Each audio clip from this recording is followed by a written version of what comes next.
Hola amantes de Barış Baktaş y Yağmur Yüksel, bienvenidos a mi canal.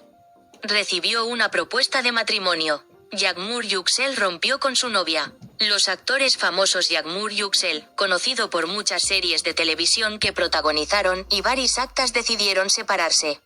Finalmente, el famoso actor Yağmur Yüksel, que se hizo famoso con la serie de televisión Blood Flowers, y su amante Barış Baktaş se separaron. Según las noticias de Virsen Altintas, la pareja que se estaba preparando para casarse se separó. La actriz no ha determinado la fecha de la boda recientemente. Queremos disfrutar de dijo. Se supo que la pareja tuvo una pelea, se dejaron de seguir y se separaron. Yağmur Yüksel recibió una propuesta de matrimonio y la compartió en su cuenta de redes sociales. Te daremos información detallada sobre el tema. Adiós, nos vemos en nuevos vídeos.